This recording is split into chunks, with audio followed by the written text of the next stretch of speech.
It's Saturday night. It's time to talk about the very best comic books that you can buy this week with my good friend Drew from Comics Elite. How was New York Comic Con, sir? New York Comic Con was a blast. I had an awesome time. I got to meet some actors, artists. I'd never met them before in my life that really changed my life for the better now that I have met them. But I did miss talking about the best comics of the week. So let's talk about the best comics of the week, including Alan Scott Green Lantern. Absolutely not. Gotcha. And this will make your life better because this is probably the best week we've had in 3 or 4 months. We're going to recommend 9 comic books, 3 indies, 3 Marvel, 3 DC. So everybody passed the assignment homework this week, starting out with Indie Comics Big Game number 4, Mark Millar, Pepe the Raz. I thought when Hit Girl ended up 65 million years in the past, with dinosaurs or whatever, I thought I knew what Mark Millar was doing to kind of move this story forward and play with the universe, and I was completely wrong. This threw me for the biggest curveball of my life. I was like, I did not feel that one coming, did not see it whatsoever.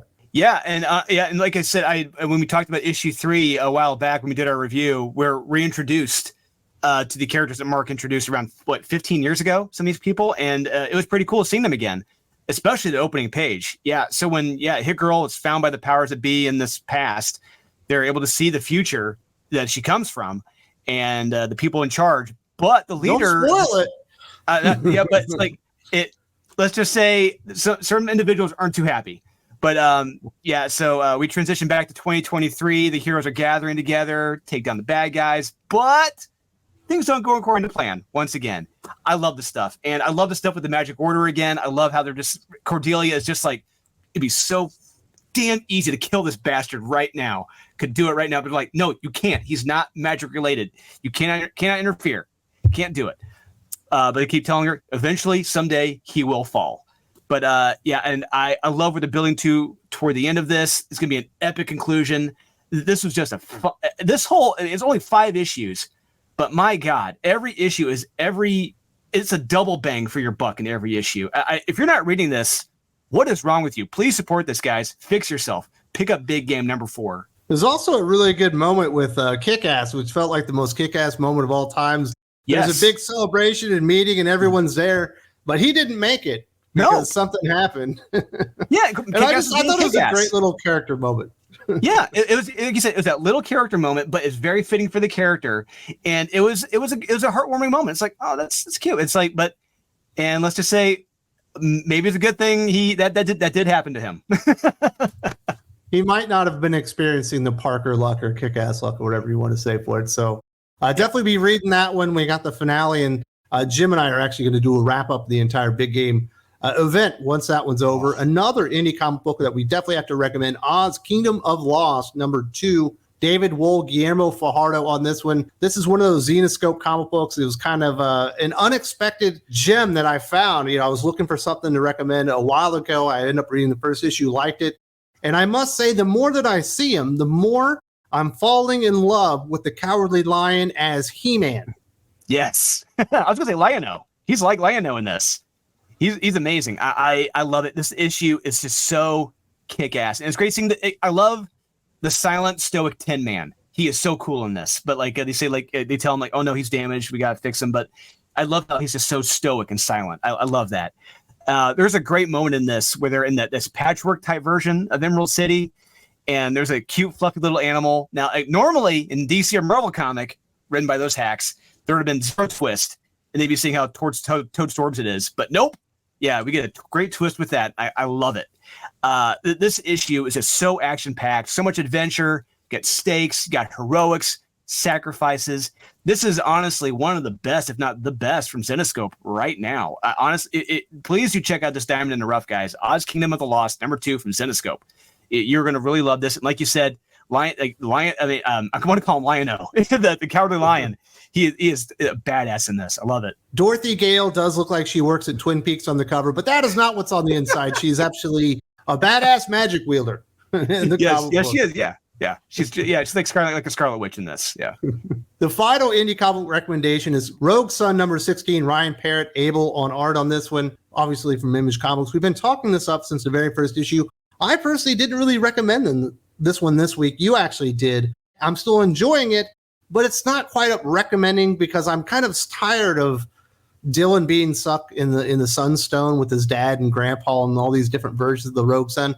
I understand what Ryan Parrott's doing. He's fleshing out the universe and adding layers to what Rogue Sun is, the Rogue Sun history and stuff. But I'm ready for Dylan to be the Rogue Sun again. But this is still a quality series, and if you're bought in, you're probably going to want to keep it going. Yeah, and I was going to say once again, yeah, it is the best from the supermassive universe that Kyle Higgins and Ryan Parrott have created. Of all the titles, this is easily the best. But yeah, we get more backstory into the origin of some of our new characters, and one goes back a very long way.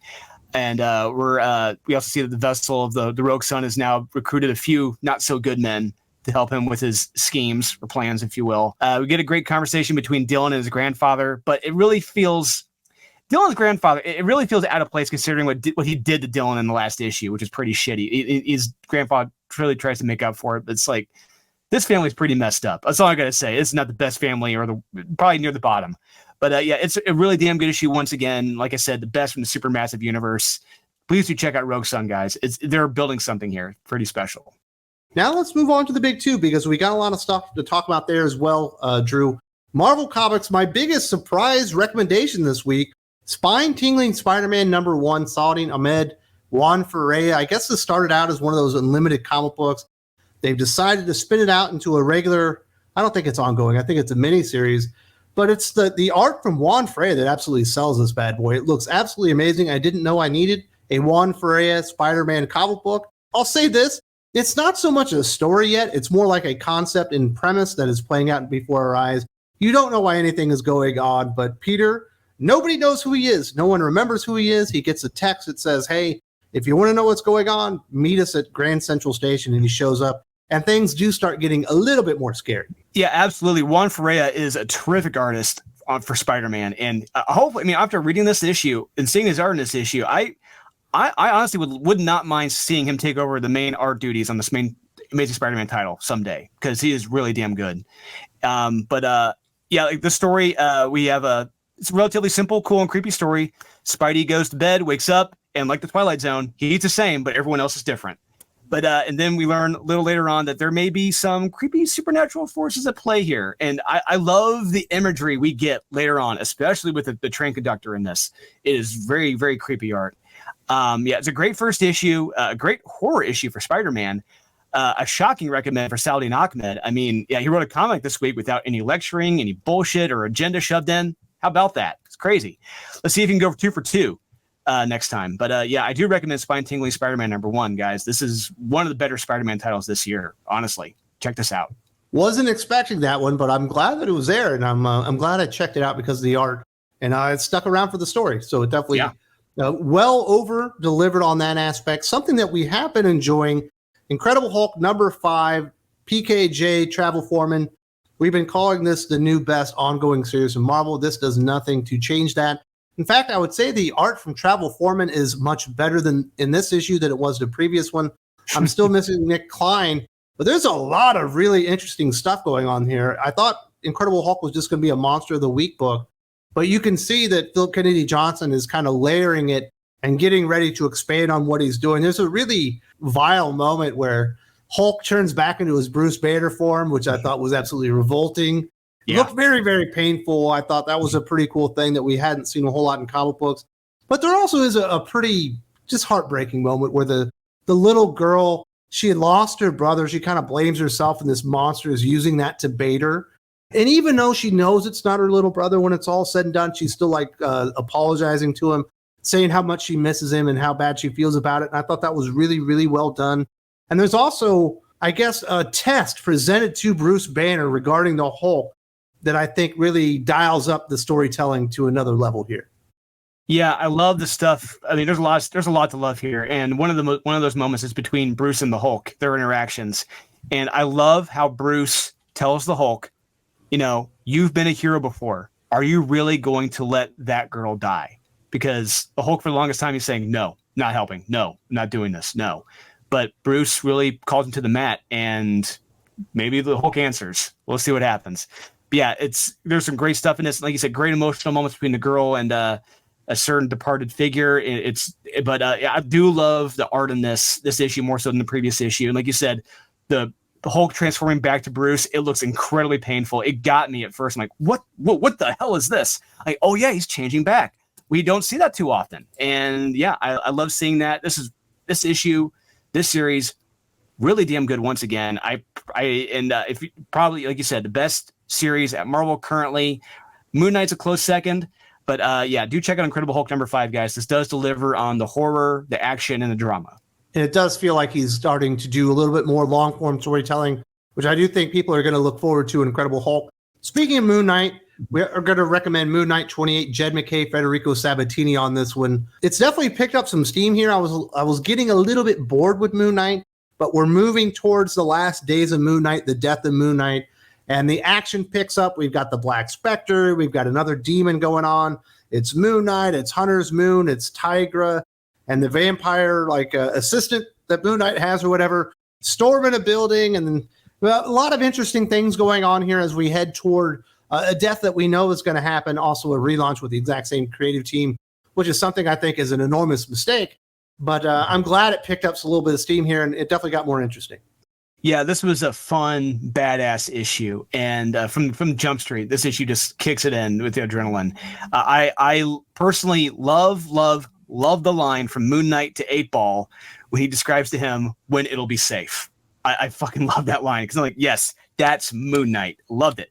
This whole issue was fast paced, kinetic, action packed, dramatic, and we're left with one hell of a cliffhanger. I cannot wait. And like you said, Sabatini, the fill-in artist, he does a great job filling in for Alessandro Capuccio, and I can't wait for the next issue. Moon Knight, second best series from Marvel right now. Please do check this out. I don't want to spoil the action, don't want to spoil the lines, but yeah, this is a fun, action-packed read. This is what Marvel needs right now. This is that adrenaline shot in the arm. Definitely the best week Marvel's had in quite some time. Now let's move over to DC, who's had some better weeks, but lately they've been on a little bit of a cold streak.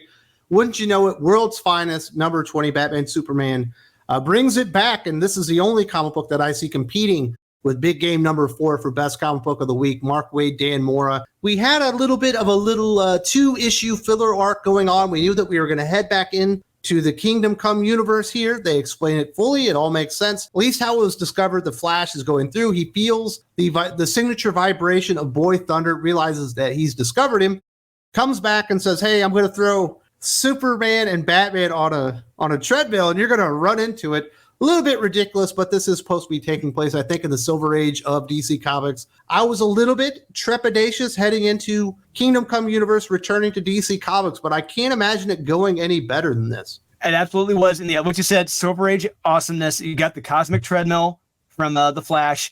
That is established lore. I can absolutely 100% go with that. Perfectly. It's been established in a lot of the events. Yeah, let's do it. I'm fully on board with that. I can go with that.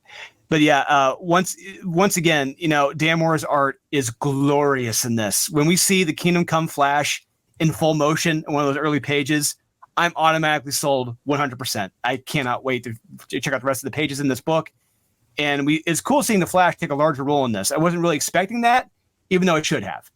But we get so many great visuals and moments from this, including the scene of the cemetery with the graves and the Planet Krypton restaurant. There's a little funny line about how a steak is cooked. I got a chuckle out of because that's a callback line to one of the latter pages in Kingdom Come with how Bruce Wayne likes his steak cooked, an older Bruce Wayne.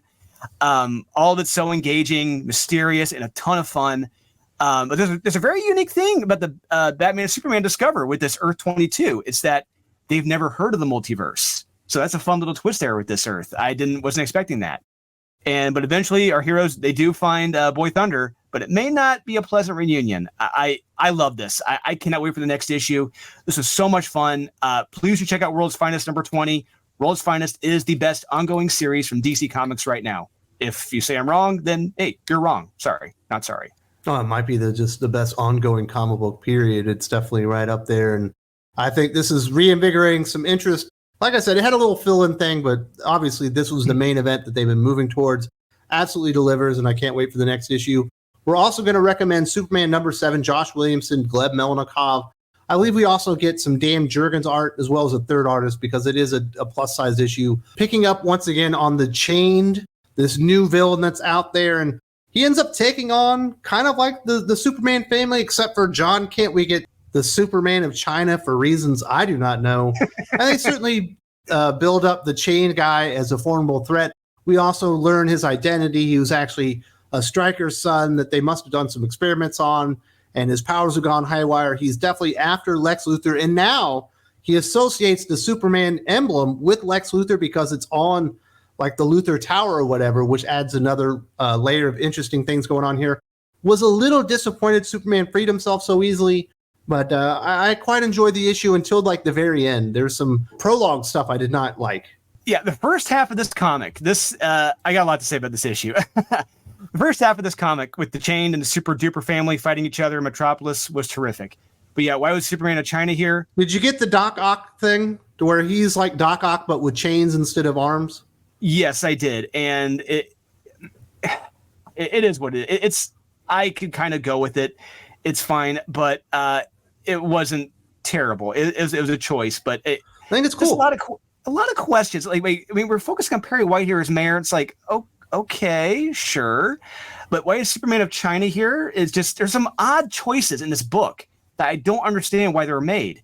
But I did enjoy let's just say I enjoyed the first half. It was action packed, but the latter half with Luthor, I could somewhat. I'm tired of Lex Luthor as a hero. I'm done.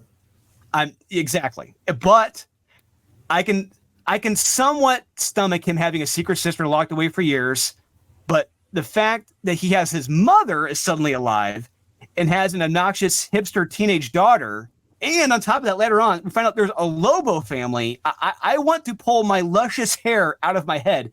I was so furious. I hated those. I hate these ideas, and it completely snips the balls from Luthor and what he did to his family. This was a terrible decision and should have never been entertained. I disagree with this on every single level. This takes away any menace from Lex, and this is a terrible decision DC will regret. I guarantee it. There are too many damn families as they are. Michael Jordan said it best. Stop it. Don't do this. No, go back to the menace of Lex Luthor. This is not good. So you prefer the Lex Luthor whose sister has cancer, he cures it and then gives it back to her because he says Superman is still here and I'm not going to cure cancer until he gets out of here? 100%. The final recommendation, we do have Jay Garrick, The Flash, #1, Jeremy Adams, Diego Orlogui. I'm not going to try it again. Yeah. Phenomenal art in this comic book. It's definitely was paying homage to Golden Age comic books, but has a lot of manga flair to it. I thought it looked pretty darn good. I don't necessarily need any more Flash family members or speedsters in the DC Comics universe. I guess Judy Garrick was already introduced in Stargirl or something like that. The new Golden Age, yeah. She was already introduced in that, and I give Jeremy Adams credit for taking someone's stupid idea and making something out of it because it is an enjoyable Golden Age-ish DC comic story. In fact, there's a dam separating the heroes from the mom, and it's full of bombs. And I was like, yes, that's Golden Age comic books. Yeah, absolutely. Yeah, this was a solid, good issue. I really enjoyed the artwork. It was fantastic. I love the Golden Age Flash. So it's great seeing him in action, as well as his interactions with his wife. And I love that stuff. But I will say this, like you said, I like the daughter Judy. She's a good character, but I hate her addition into this family. I hate it. It's not needed. It's just awkward. It's like making Alan Scott gay out of nowhere. But what made Jay and his wife special was that they treated Barry and Wally and Bart like their kids and were parents in a way to them. It was beautifully well written. It's just why like you said, there's enough speedsters as they are. We don't need another one. These families are massive enough as they are. How is crime being committed in the first place with all these families? It doesn't make any sense. When you think about it, it makes your brain explode. It's a good character, but she's not needed. She's not required. It's a good issue, but when you really think about it, do we really need her? No, we don't. It's fine. It's a good issue. No, it's fun. If you like Jay Garrick, I believe you like that one. I'm going to put you on the spot here, Josh, Drew. You guys look the same. I'm going to put you on the spot here, Drew. If you have to choose, which one's the better comic book this week? Big Game #4, Batman Superman World's Finest #20. I'm going to go Big Game. I'm going to go Big Game #4 because just how kinetic, how fast paced it was, the dialogue, the action, the surprises, the shocks, the cliffhanger at the end. I loved everything about Big Game. I mean, World's Finest was good in a very nostalgic way, but as far as like stuff I didn't see coming, and I love Big Game. It was terrific. They're both very, very good comic books, and yes. I've been teetering, going back and forth between which one. But at this point in my life, I am also leaning towards Big Game number 4. Now, there's another comic book coming out in the not too distant future. In fact, on Kickstarter. What the hell's happened on October 31st? October 31st, Unholy Nightmare, number 1, kicks off from Aurelio Mazzara and I, the Mad Italian himself. We're bringing you the greatest superhero horror series to date. We guarantee it. 90s Image Comics mixed with 80s indie horror and Lovecraftian lore. Please sign up today, guys. We launch on Halloween night. We're gonna have an awesome trailer in store by the time before we launch. You're not going to want to miss out. We're gonna have some OA available. We're gonna have some sketches. We're gonna have some so many opportunities for original art and for this campaign. You're not going to miss out. Trust me when I say this. Aurelio Mazzara and I we've worked our butts off to tell a kick-ass story here that you're gonna get every bang for your buck, and you're not going to want to miss out on this, guys. Unholy Nightmare, number 1, Halloween night. Speaking of not wanting to miss out on this, I imagine you're a little disappointed with the end of the video. Thankfully for you and me, I've made like 3,000 videos or something like that. And YouTube has studied your viewing habits and what I like to create and decided this is the best video I ever created in the history of my life in my channel, specifically for you. Let the journey continue right here.